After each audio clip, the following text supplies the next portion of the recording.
Oh, So great. we'll let you know. I was 15 going to minutes. say, Do you want any specific time? Or we may just go to Q&A about 15 minutes left. I mean, I think I want part of the solid panel to just, ask a little bit from time to time. I think I do want to have the full question time. So, we can do 20. Do it early. Yeah, I think, but also I'm just, I don't want to assume that I know what people are interested in about international perspectives, if you see what I mean. She'll say she has time for 45 minutes left, 30 minutes left, 15. So, and then we'll just be ready for you. And on cue, whenever you say, let's take, questions when we're ready.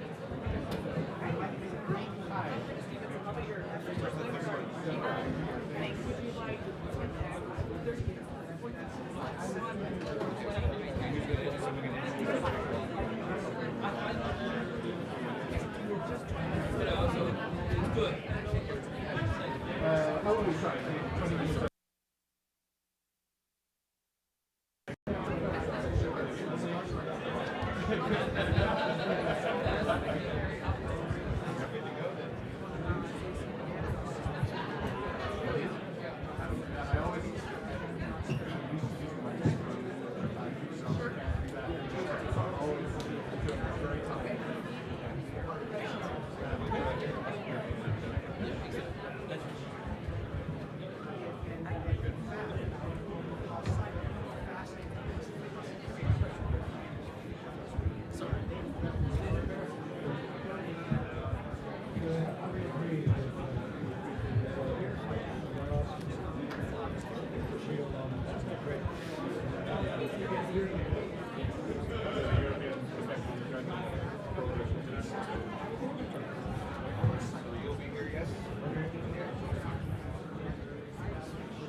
Hey, Ed, would you mention that the French weren't to leave this stable indicators, but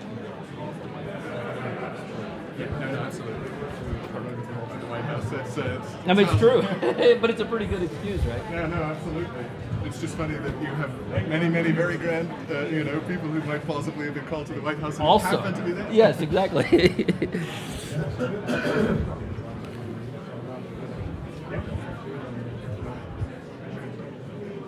So, they're ready. They're ready to go. Okay.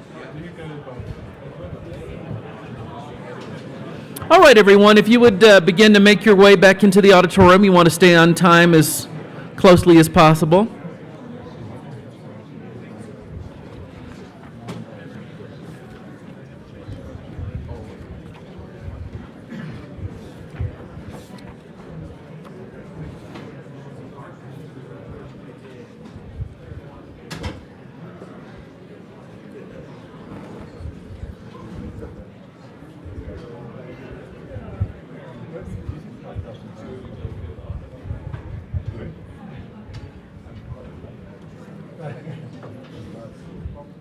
All right, everyone. Well, one of the questions at the end of the final session, you'll recall, was, why America? Are we uniquely in the crosshairs of terrorists? Is it a European phenomenon as well? And that's a very good segue to this panel, international perspectives on terrorism and counterterrorism.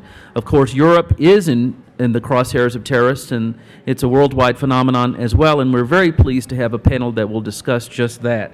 To moderate this panel, we're very pleased to have Ed McBride, who's the Washington Bureau Chief for The Economist magazine. He previously edited The Economist's business pages, and he's also done stints as a correspondent in the Middle East and Southeast Asia, and he's written extensively also about energy matters and about domestic issues in Britain. With that, Ed McBride. Thank you. Good morning, everyone. Thank you very much for joining us. I hope you're all caffeinated and energized. As you see, we have a very distinguished but a slightly diminished panel this morning. Unfortunately, the two ambassadors who were to be with us, the Spanish ambassador and the French ambassador to the US, both withdrew in protest at the selection of a British moderator. That's not true. They have, and in all honesty, been called to the White House, which seems like a good excuse, so we will forgive them.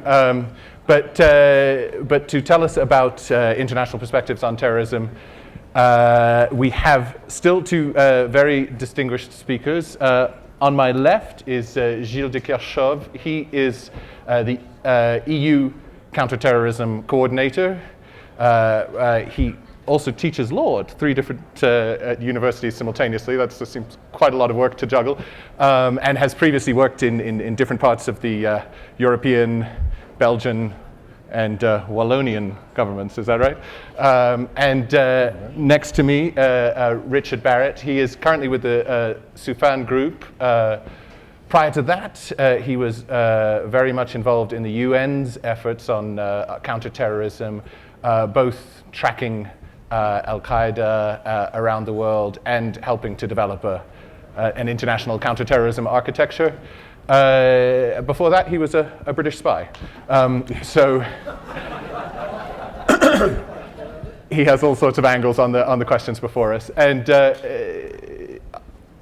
as was mentioned, this is a great place to pick up from the previous panel this morning.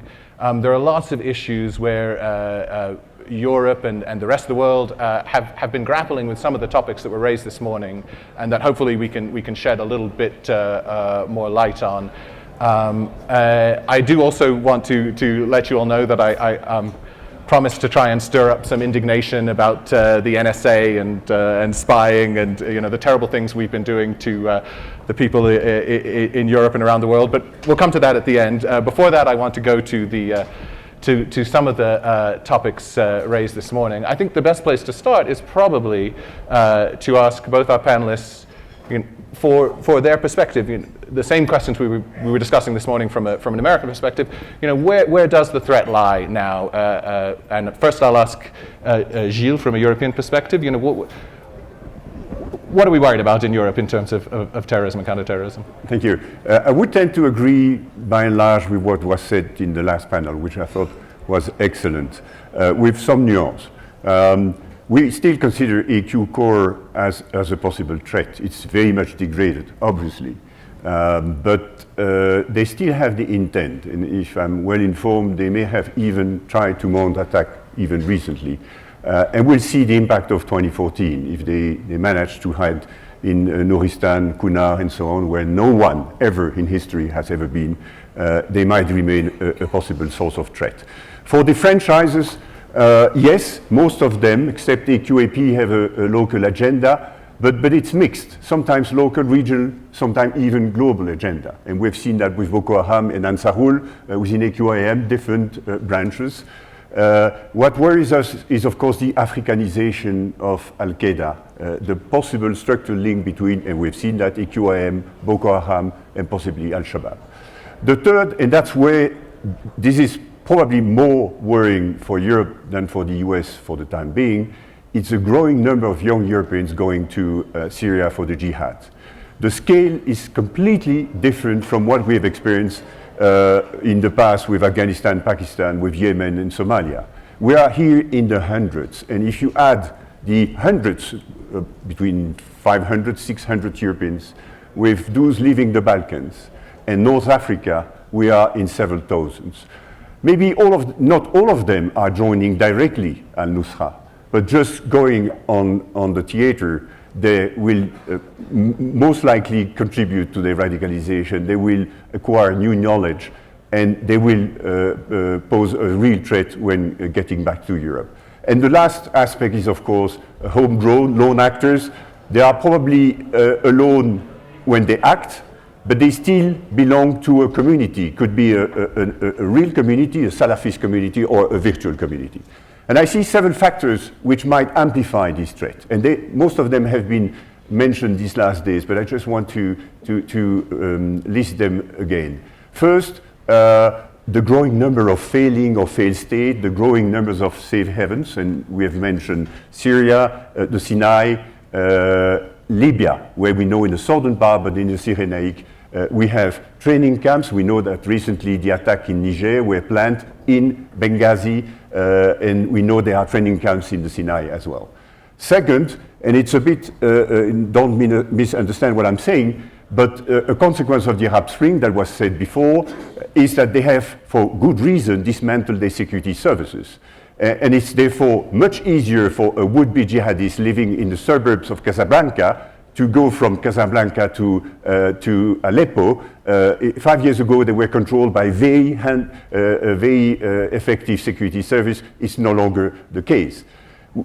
The Sunni-Shia divide may play a growing role. The rise of Salafism, we have to acknowledge this. There has been Ansar al-Sharia group created from Morocco to Yemen this last year. What does it mean? Where does the money come from? This is something we have to ask. And so all these elements should lead us to consider right response. First, work more and invest more on the prevention of radicalization. We may touch upon that later on. Second, invest a lot of money on beefing up the capacity of these countries. These are the first line of response. The more we promote good governance, the more we promote the rule of law, secure more convictions. In most of these countries, you never get any convictions. There is never a conviction in Pakistan, in Yemen, in Mali, in Mauritania. And we have to work on the whole criminal chain, beef up the security service. And that's something we have done in the past after the fall of the Berlin Wall. We helped the East Germany, we helped the Romanian to re-set up effective security service respectful of human rights and the rule of law, changing the Stasi, the Securitat, and so on. We have to invest in this, in effective police, but in effective criminal justice as well. That's prevent, capacity building, among other policies that we have to develop more. Can I just get you to expand a little bit on Europe's proximity to these places? I mean, surely that totally changes the approach. I mean, Pakistan and Afghanistan obviously a little bit different. You know, you can approach those countries with this issue as your primary issue, but Algeria, Libya, Syria, these are Mediterranean countries. They're neighbors. They have, very elaborate ties with Europe in many, many respects. And obviously, terrorism is only one issue, or very important. But I mean, how is it trying to navigate this topic in the light of all those other ties? Good question. It's our backyard, so it's very important for us. We know this country very well. When, at the start of the Arab Spring, our response did not emphasize security that much, for obvious reasons, because we were working too closely with authoritarian regime, and we were not credible. We would not have been credible if we had insisted too much on security. And therefore, the first message, by providing a lot of money through a more for more approach, was to invest in governance, democracy, rule of law, promoting civil society, education, and so forth. But after 2-3 years, I think we can resume this discussion and emphasize the security dimension. And we have started helping Tunisia on security sector reform. Morocco, it's under control, Algeria as well. Egypt is a bit chaotic, and of course you need to be two to dance tango. And so they need to agree on working with us. But there is a huge willingness and a lot of money available in the European Union to help them to reform the security sector, and we are very much eager to do so. Okay, let's come back to the difficulties of that, because I'm sure there are many. But let me ask you, Richard, what about from the perspective of the rest of the world? How do they view this issue, and where are the sort of potential commonalities of approach with the US? Well, just picking up from the last panel and what Gilles has been saying, there is this arc of instability, if you like, that stretches from Pakistan through the Middle East into East, North, and West Africa. And if you consider it from here as unstable, you should be on the inside and see it from that point of view. The threat, therefore, of terrorism is only part, as you say, of a much bigger threat. It's a threat of an existentialist threat of what are those countries becoming? You know, what is the identity of those countries? And I think that that is the real issue now. If you look at Pakistan, if you look at Syria and what's happening there, if you look at many of the North African countries and West Africa, is what is our identity as nations? And terrorism is just a sort of gloss on that, in that terrorist groups try to take advantage of the instability and so on to promote a particular form of identity onto the future of those countries. So if you take Pakistan, so how do the Pakistanis look at the threat? Obviously they think 2014 is an enormously important date, the withdrawal of American forces from Afghanistan. And although it's been a mixed blessing for Pakistan and other countries to have America so closely involved in the region, nonetheless, the fact that the United States has seen this as a global problem with many local manifestations has meant that those countries with the local problem has the benefit of United States engagement. And that's been, I think, largely positive for most countries, apart from some of the political ramifications of that.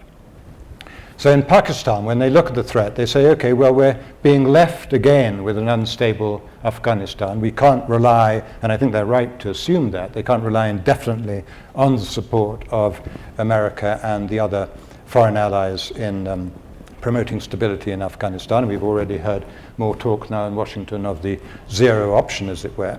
So they say, okay, well, we're left with that problem again. How are we going to deal with it this time? We still worry about Indian influences there. We still worry about instability pushing into our Pashtun areas.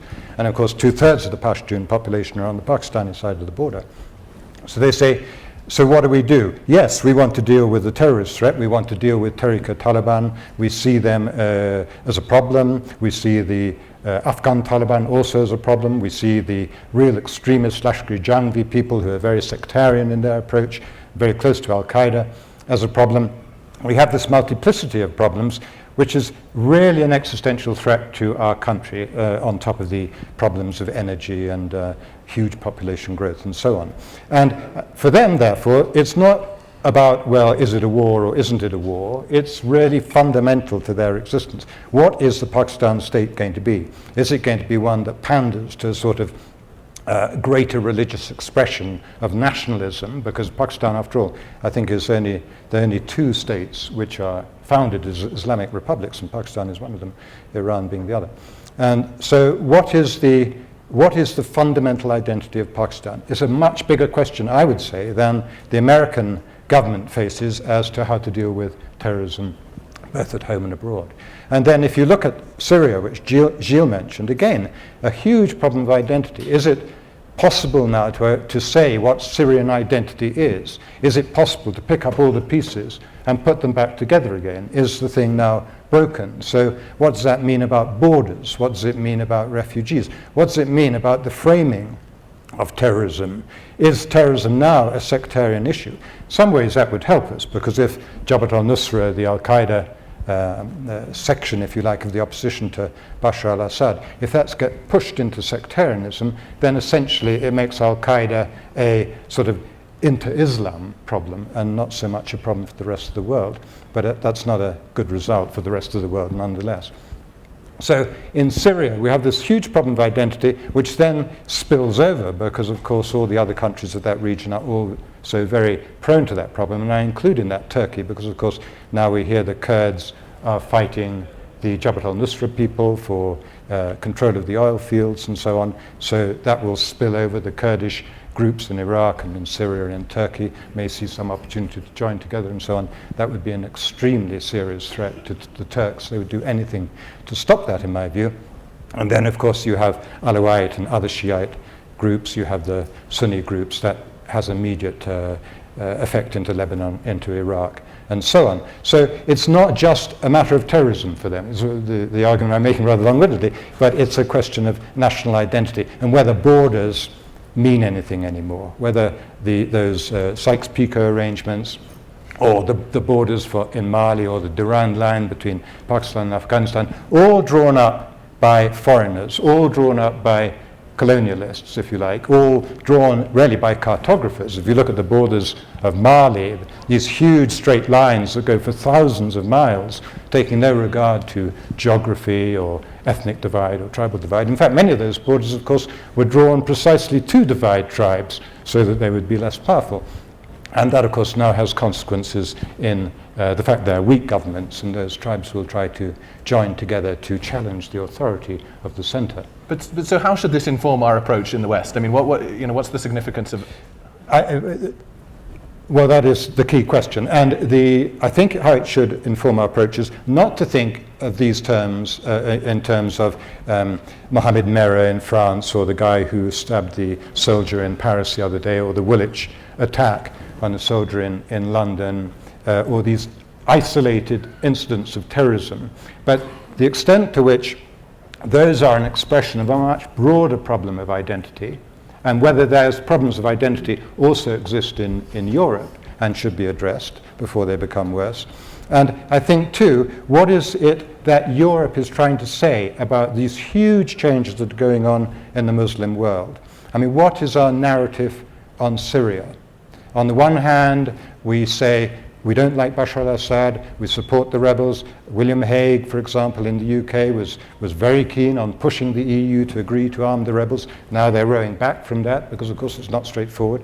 But there are issues with providing a narrative on a country as complex as Syria, in that you can push forward those ideas. Yes, we want Assad out. Well, he's not going out. He's going to be there for a long time to come, and so are the rebels. So there's going to be a stalemate. What do you do now? And if you say to a young guy, well, you can't really go to Syria to fight against Assad, and he says, well, why shouldn't I? You've been complaining that Assad is a problem, so surely you want me to go and fight Assad. Yeah, but we're worried you might get brutalized and indoctrinated and come back and cause us a problem. And so, well, what else do you suggest I should do? And so you have all these people, these hundreds of people that Gilles has mentioned, the great deal of commitment with a certain amount of courage, with a lot of impatience, the desire to do something. I don't say they're all nice people by any manner of means, but there's no way at the moment that European or other Western countries can channel those energies in a more productive way than they find in going off and maybe joining Jabhat al-Nusra and possibly coming back to be a problem. Right, well, that's a great segue. I mean, this is something that you both independently volunteered. You were very anxious about while we were preparing for the panel, the scale of the would-be jihadists going from Europe to Syria. I mean, first of all, can you give us, some sense, a little bit of texture in terms of what, obviously the potential for bringing the violence back to Europe exists. What do we know about the extent to which that might be happening, and what do we know about how, on top of all of this, European security services are? Maybe you could speak to that a bit, Gilles. First, one has to ask, why is it that it's so important? In principle, you would have expected more people going to Mali, because there was a French intervention in a Muslim country, while what we witness in Syria is a Shia-Sunni internal fight, in a way. It's not a Western intervention. So it's a bit surprising. The answer I'm provided is, first, it's much easier to go to Turkey. Charter planes, it's cheap, it's easy. For many dual citizens, you don't need a visa. So you can leave Europe with if you live in Europe, you have a Belgian passport and an American citizenship, you can easily go to Morocco with your Moroccan passport and then take a plane and go to Turkey, and you will fly below the radar. The second is of course, the biotop, if I may say so. Most of our would-be jihadists lives in the banlieue. These are urban people, and they are much more attracted, I would say, by an urban Aleppo or Damas neighborhood than the desert, 40 degrees and so on.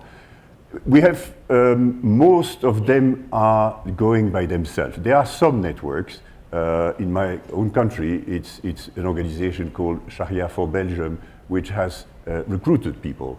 But we haven't seen that many elaborated network sending people. It's people radicalize themselves on social network very quickly. In 1 or 2 days, we have seen. Teenagers deciding to leave within 2 days.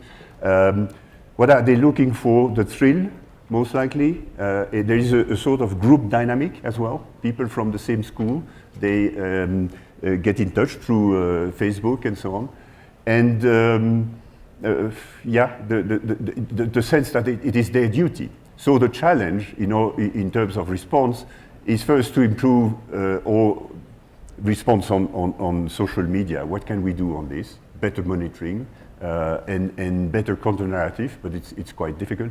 And improving governmental communication. We're not that good at that. Richard mentioned the paradox that we are in favor of a change in government in Syria, and at the same time, we don't want our kids to go there to fight, which is a bit paradoxical. So we have to show what we do for Syria. It's amazing, we don't advertise enough that, for instance, the European Union is, for the time being, giving more than 1 billion euro in assistance in different forms. And find alternative, as you said, to channel this huge testosterone, level of testosterone, and if you want to help, you can go to Turkey in refugee camps, or you can work in your own country. That's what, by the way, the Brits have done. They've launched a quite interesting campaign to try to prevent people from going there.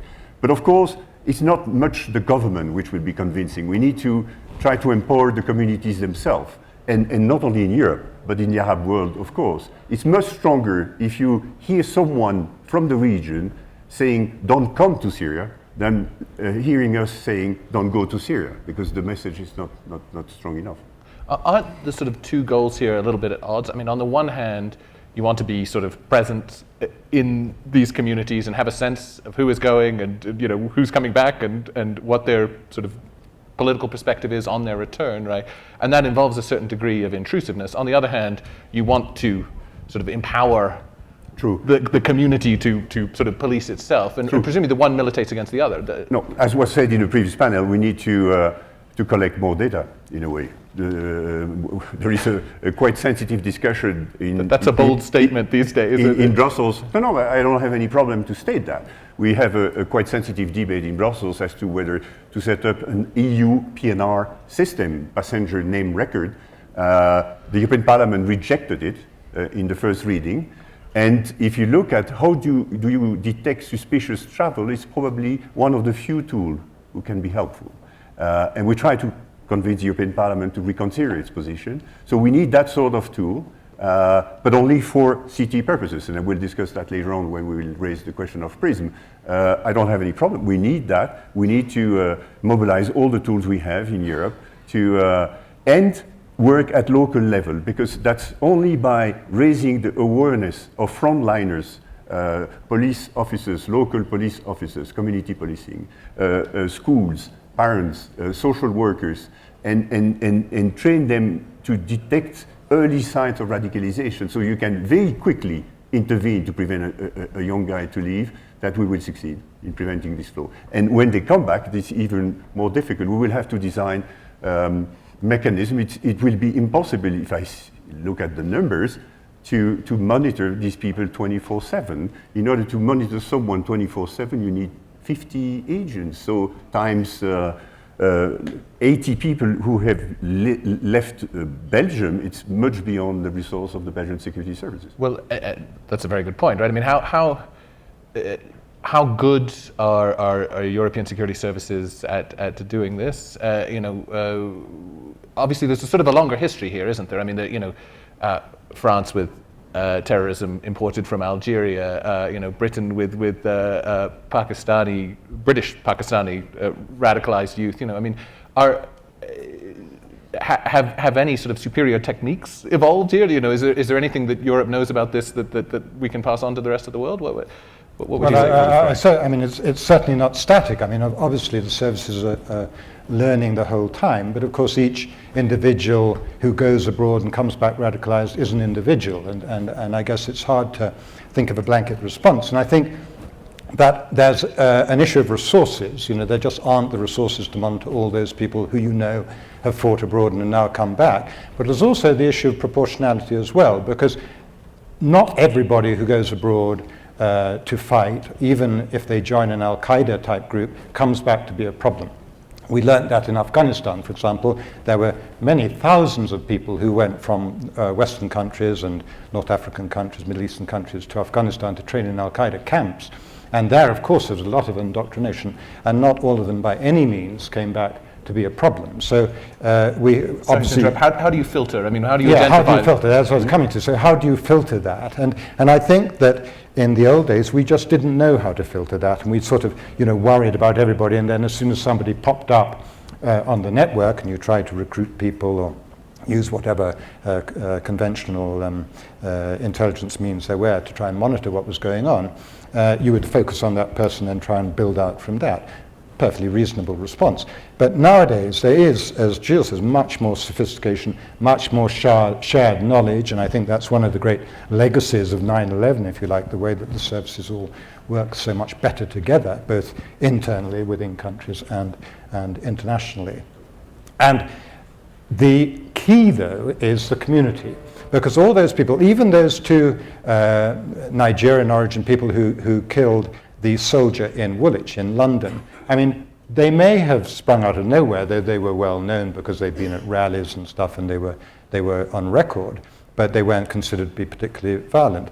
But they came from a community. There were other people they were talking to. There must have been people around them who saw them becoming more wound up and more radical and doing more stupid things, if you like, and coming to that point of making that attack. And without that help from the community, you're always going to have those incidents. Well, okay, you can say we're always going to have those incidents. That's just part of life, just as we're going to all have traffic accidents and things like that. But nonetheless, if the public demand that the services for which they're paying are taking adequate precautions and doing all that they can to prevent that sort of murder, which evokes such a huge emotional response, whether in Boston or in Woolwich or anywhere else, then it's incumbent upon the services, of course, to do as much as they can to prevent them. And I think that monitoring who's going, talking to them when they come back, trying to talk to their community about, say, what do you do when these guys come back? What do you do about the guys who've gone?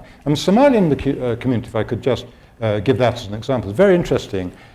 Here there's been a great deal of effort in Minneapolis and other places where there's a Somali community to make sure that the community are engaged, to say, these guys have gone, we're worried about this guy, hasn't been heard of for some time or whatever, and trying to monitor what impact they're going to have when they come back. In UK, where there's, I think, about 500,000 Somali diaspora, it's the biggest Somali diaspora in the world, they haven't had any problem at all from people going to Somalia and coming back to cause a problem. So it's just, you cannot say there's one size that fits all these circumstances. But I mean, it's difficult. We heard in the earlier panel, at least, some believe that New York does this right and Boston does it badly, for example, not badly, but not as well. Is there other examples like the Somali community where you feel that there's a sort of a model that's been applied, wherever it is, that helps to both keep security services aware of what's happening without somehow pushing in the direction of further radicalization? Well, if I could say about about Britain, obviously the biggest problem in the United Kingdom is from Pakistan origin people, usually second or third generation, who go to Pakistan. Huge numbers of people go to Pakistan, of course, every year and come back to see their families. And there's a sort of whole of government approach in that the security service obviously take a lead in looking at people who are radicalized and coming from radicalized communities to go to Pakistan, wondering what they're doing there. They look at the travel records, as Gilles said, how long did they spend there, how did they go there, how did they pay for their tickets, all these sorts of things which may be indicators. Work with the Pakistan authorities as well, and then work with the development people in United Kingdom, DFID, who do huge programs in those areas where those people, families particularly, come from, to try and improve the conditions there and get the community there also to have a calming influence on their relatives who are coming from UK. So there's a considerable effort, which has a good beyond counter-terrorism, of course, but there's a considerable cross-government effort to try and deal with it. I feel that this whole topic is drawing us inevitably towards the question of data that you mentioned, Gilles, and having more information and the techniques for gathering it. I want to get to the sort of substance of that. I feel that Europeans often rather smugly say, we have a better understanding of privacy. We draw societal norms in a more strict manner. But before we get to that, let's get a little bit to the row of the last month or so. This was sort of the European response to the revelations about the data that America has been gathering in Europe and other countries. That was all sort of theater and hypocrisy, wasn't it? I mean, wouldn't it have been worse to discover you weren't being spied on? No, I would not say so. We've had two waves of revelation. The first one was about Prism, Verizon, and company. And 10 days later, the second wave was about spying, bugging the EU embassies in Washington and New York. And I would say the conjunctions of the two is in a way explosive. Of course, people will remember Echelon and the report that the European Parliament drafted on it. People, they not only in the back of their mind know that the US is, as the superpower, collecting a lot of data, but probably they expect them to do so. And we know that a lot of our information, which have helped us foiling plots, have been provided by the Americans. So, but I won't comment on the espionage first, because it's not my. I would say, like usually they answer NCND, never confirm, never deny.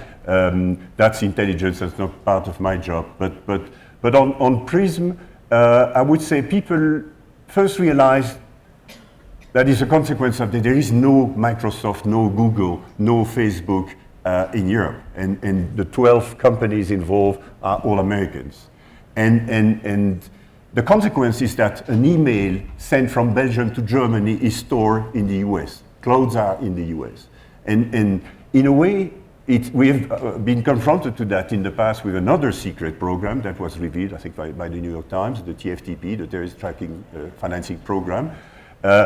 It was collected, the data were in the US. It was legally collected.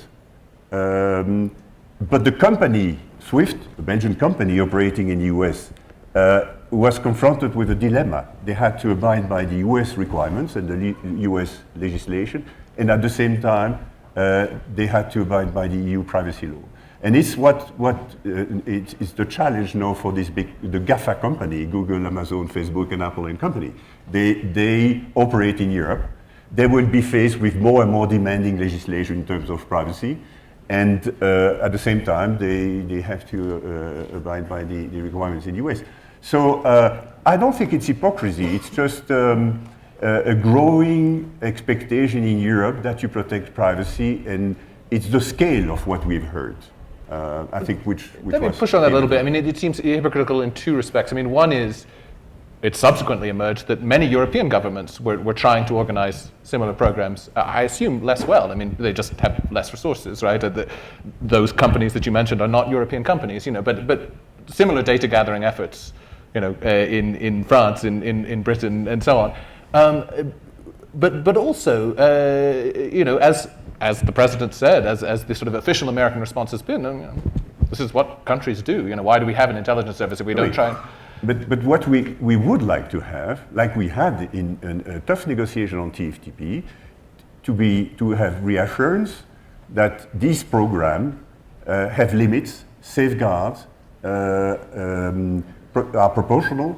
They are for counterterrorism only and not for economic intelligence. There are external oversight mechanisms and so forth. That's what we did with the TFTP. We got undertakings by the Treasury in the US for the length of time during which the data is kept, is retained, by who can get access, not a low-level snowdown working for Booz Allen, but few people.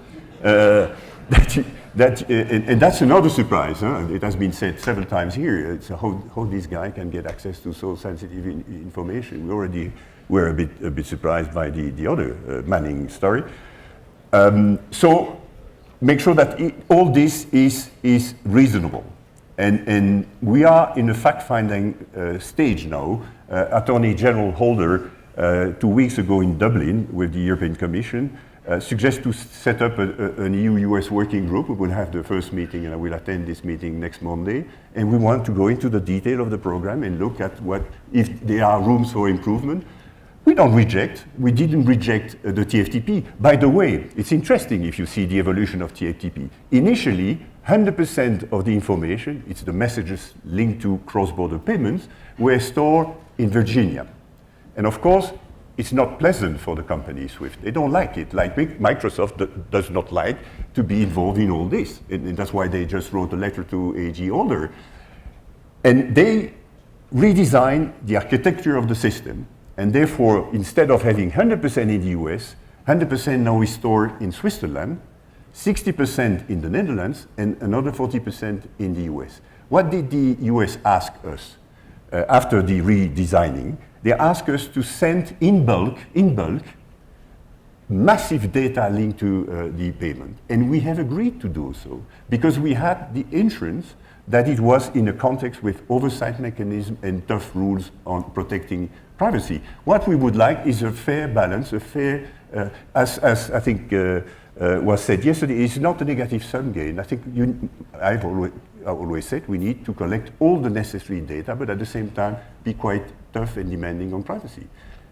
Let me try you on this, Richard. I mean, perhaps the way in which it seems, most outlandish some of the comments that have been coming from Europe is that whether directly benefiting, European security services by making queries of the US and getting responses that probably derive from the data that everybody's complaining about, right? Or indirectly, simply from benefiting from the American security umbrella. But I mean, Europe benefits greatly from what the NSA is doing, doesn't it? I mean, does anybody really want to sort of, rock the boat on this?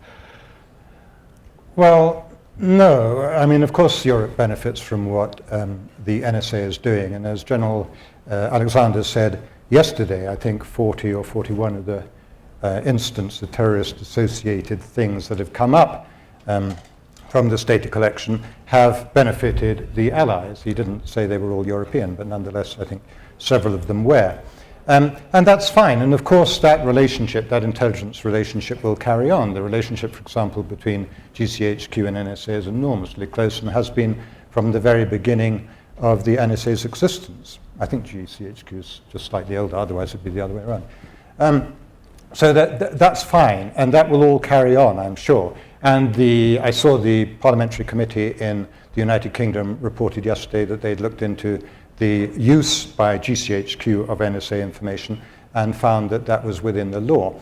And of course, that legality is a very important issue, and the reasonableness is... May I interrupt on that too? Because, I mean, it seems to me what the parliamentary inquiry found was when specific requests for data were made, there were warrants or the appropriate paperwork. The procedure has been followed properly, so that it was within the laws set down in the UK, which is quite a stiff law. Which is important, obviously, but presumably there are ways in which GCHQ cooperates and benefits that don't fit that category, where it's not a specific request for information that the right procedure is. Well, that's right. I mean, there's an agreement between intelligence services that if you get information that threatens the security of another state, of an allied state, you're going to pass that on. You may not declare how you obtained that information, but you're going to pass it on. And that's obviously makes sense, and it's an element of trust.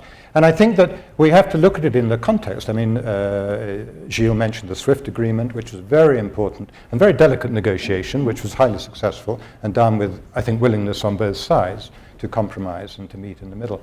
And also the advanced passenger information agreement, for airline travelers across the Atlantic into America. Enormously important agreement which directly impacted on privacy of the individual. So, we're all aware of those issues, and there is a legal framework, and, it's overseen by parliamentary committees and so on. It's not just the services who are looking at this and deciding how to go forward. But that's fine if the politicians and the services think, yeah, this is reasonable, this is legal, and so on. But what do the public think? And that's why it's very important, I think, that we have this public debate.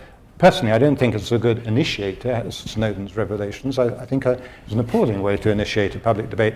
But nonetheless, having that public debate from time to time is a very good idea, because it allows us, if you like, in the more sort of nerdy world of counterterrorism, to touch base again with the public and say, well, how do you see the threat? How worried are you about what's going on? And what do you think is proportionate to your fears? I know we've heard several times in the last couple of days, well, you're always doing too much until something happens and then you're not doing enough. But in fact, that is a matter for debate for the public as well. You can say, okay, how are you going to feel when the next Woolwich or the next Boston or whatever happens? And you build, by doing that sort of debate, you build the maturity, the understanding, the sophistication of both the public and perhaps even the media too, in being able to express opinions about these things and have a degree of government accountability which sinks down into those sort of rather unseen bits of the secret world. We have to regain the trust of the public, and it's a confidence rebuilding exercise that we will start, and I hope it will lead to even a closer relationship. It's a paradox, but I discussed that yesterday with one of your former DNI. If one may draw one lesson from all this, is there is a need even to work even closer together. If the alleged espionage is confirmed, it should not happen. It should be even closer. And we had started last year negotiating an EU-US treaty on privacy as a sort of level playing field, which would allow us on both sides of the Atlantic to share more and more and more, but with a very robust data protection regime. I think we should boost this negotiation. We are in Europe in the process of updating our legislation on data protection, which dated from the mid-90s, pre-internet. And I hope this will be adopted very quickly. It will have an impact on the major players, Microsoft and companies. But it's important because the more you have that trust, the more you have solid and robust data protection provisions, the more you can share, you can collect and share with the confidence of the public. We've got about 15 minutes left, so I'm going to come to your questions in a second, but I feel we're not quite getting to the crux of the sort of the long-term significance of this scandal. Has Europe, before we heard about any of this, would you have said that Europe has found a better way to balance personal privacy and, the necessary intelligence gathering of counterterrorism? Had they found a better line? Yes, we are more demanding. That's true. Well, more demanding. But what we was there keep, a we big don't cost keep in records terms of for 99 years? Right, and did that do any damage to Europe's counterterrorism efforts? Could America learn from what Europe has done, or was Europe shooting itself in the foot? It's probably difficult to link the effectiveness of the EU CT policy with or privacy law, but I think we have the balance right.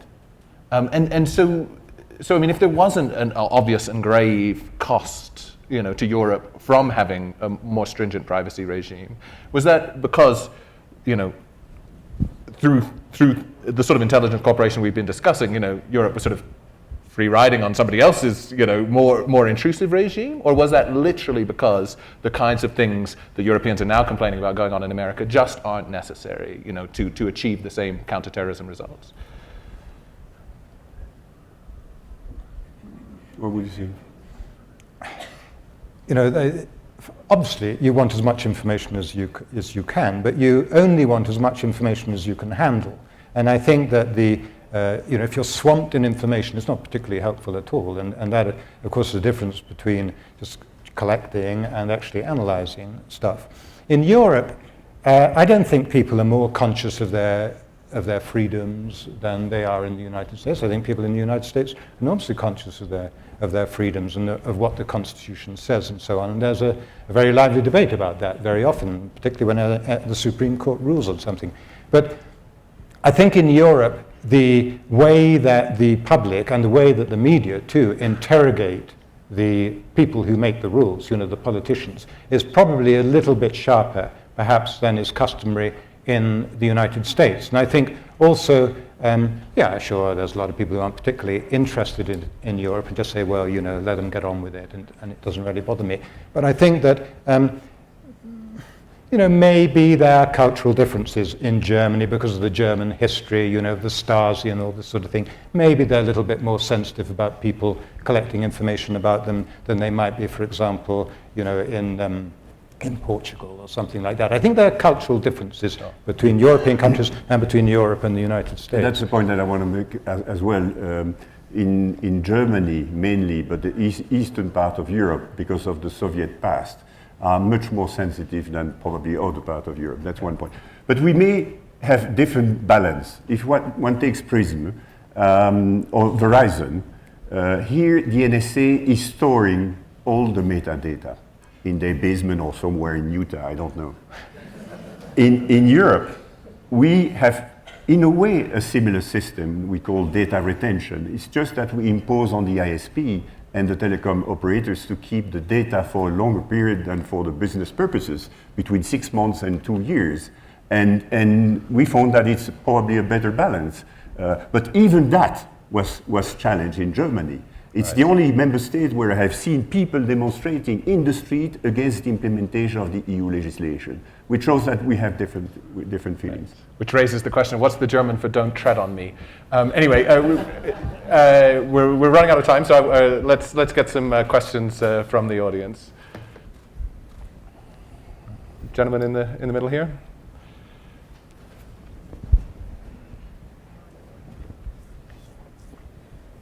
Maurice Sonnenberg.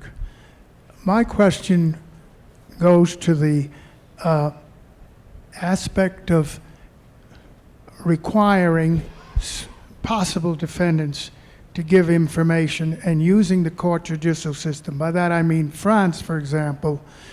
You can store information, but you can also request information quite quickly. How?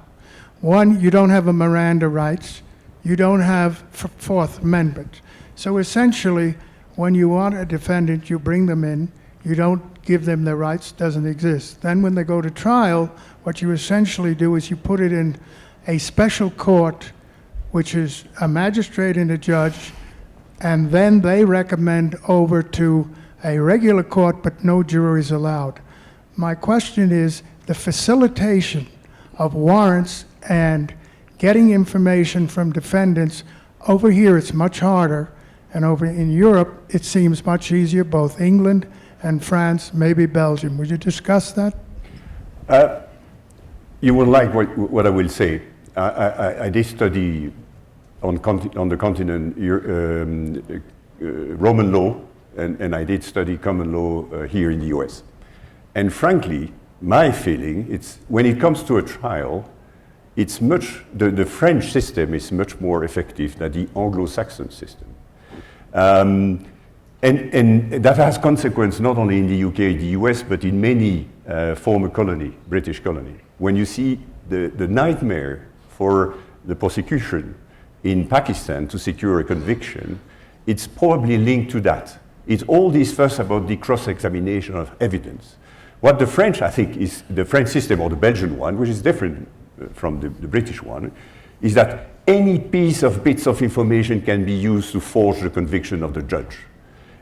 Even an illegal element, so an illegal interception, and by adding all these elements, at the end, it can forge the conviction of the judge and it can lead to a conviction. While in the US or in the UK, it's pretty the same system. It's much more difficult at the last phase of the trial. Another feature which I find quite attractive in the French system is the double hatting that the DCRI, the Security Service, has. They are at the same time an intelligence agency and a judicial police. And they know how to turn an intelligence into an evidence, how to do it, when to do it. While you have endless discussion, especially in London, on this very delicate question, and the reluctancy, for instance, I think in the UK, to use intercepted material in court because they don't want that the sources be disclosed. So I think in the field of intelligence, probably no one will match the Brits and others, but in terms of criminal trial, maybe we can learn something from that experience. What I would say. Thank you. In the middle there. Hi, David Cohen from the Treasury Department. Sort of on this theme of litigation in the EU, I wonder if you could both comment on the recent Qadi decision in the European Court of Justice that struck down the designation of Mr. Qadi, who had been designated for supporting terrorist activity, and more broadly, the challenges that are now pending in the European courts to sort of the whole range of designations that the EU has done following on UN designations, and which often parallel designations that we've done here of terrorists and terrorist facilitators. Well, it's such an important question. I mean, this decision, for people perhaps who aren't aware of it, the European courts have said that the members of the European Union cannot implement, well, effectively is what they said, cannot implement a decision by the Security Council to impose sanctions on an individual unless the European courts are happy enough that the individual has been able to exercise his rights of countering the accusations against him, having his case heard, and the merits being judged on a European basis. I mean, so coming from a UN background, I would say that this is a challenge to the Security Council, saying that you can't tell us to do things which we find unlawful in our own environment.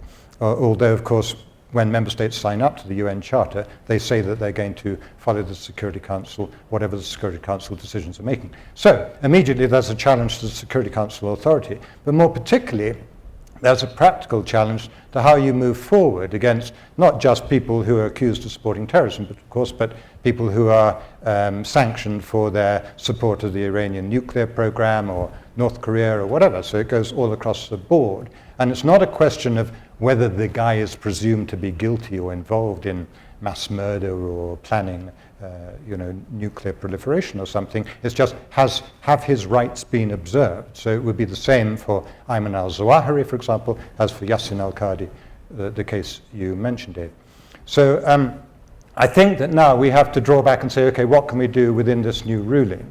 And we have the European Union states will have to observe that ruling. So I think the Security Council will have to think, okay, what do we do about this one tool that we become so used to using? Because on the one hand, we can declare war, not appropriate in all cases.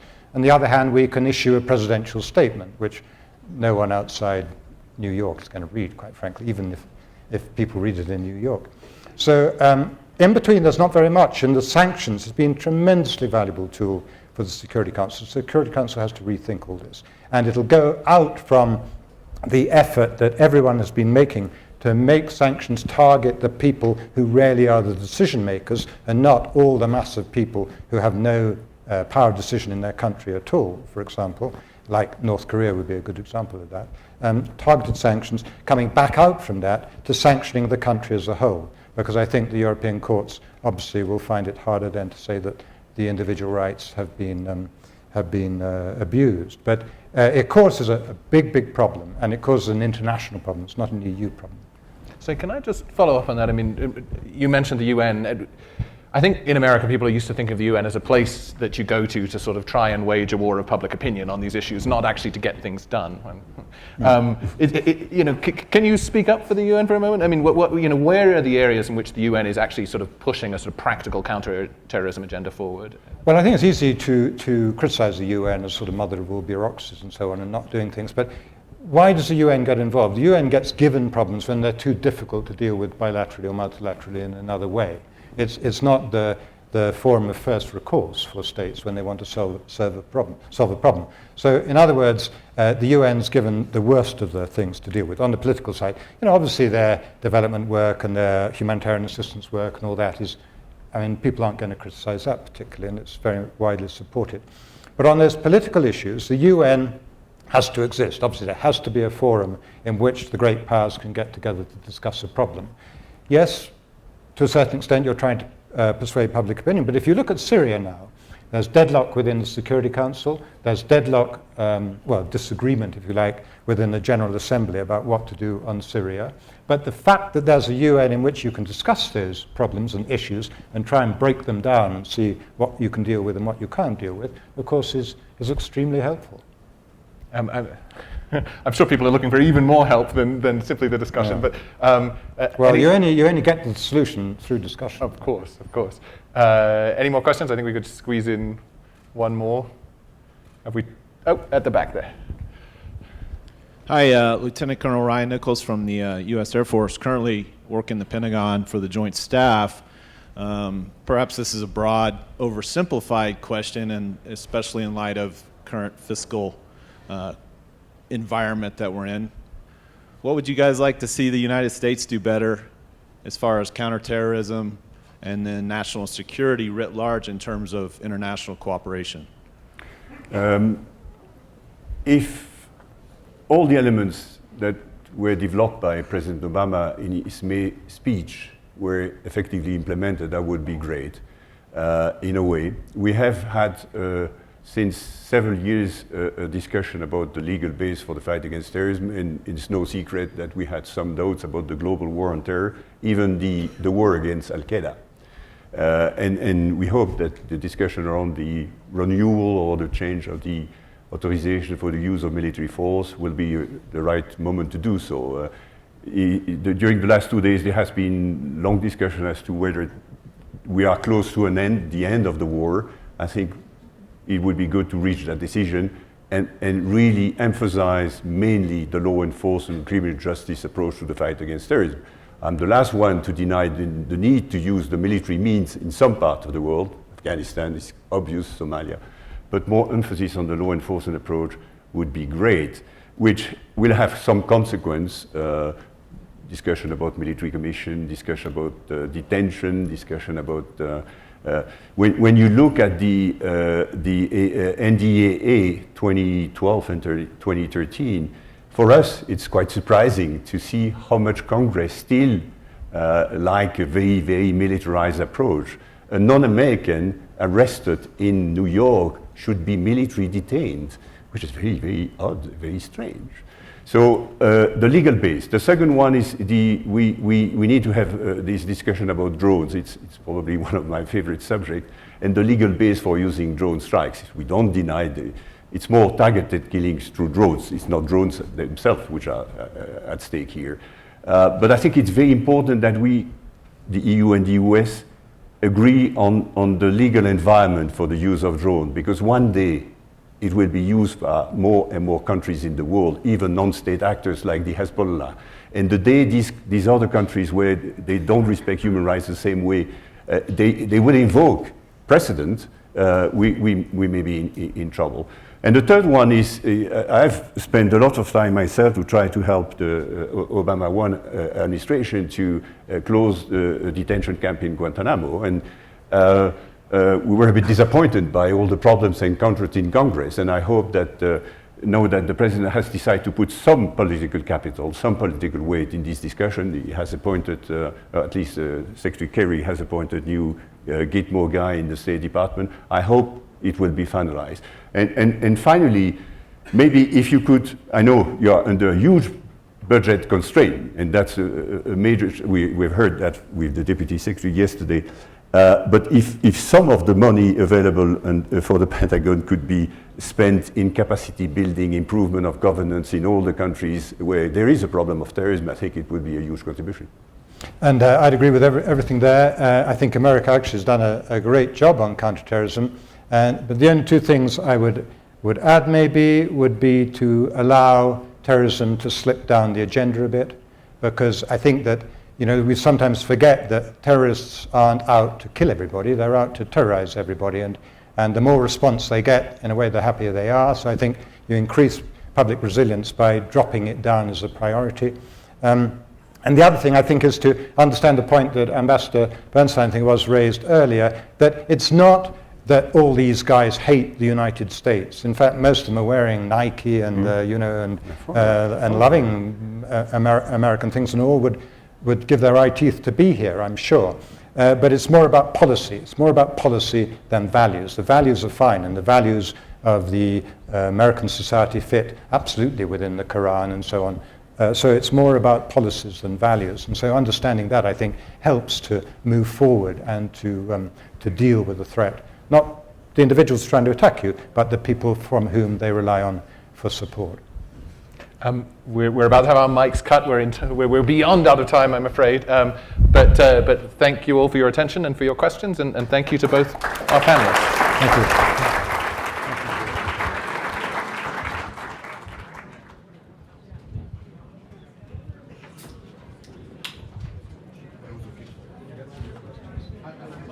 Wait,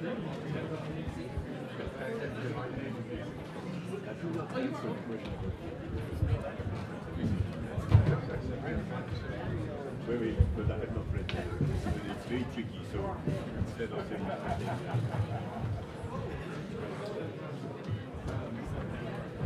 I hope I didn't say anything unorthodox, Mr. Barrett. I'm sorry, by the way, I didn't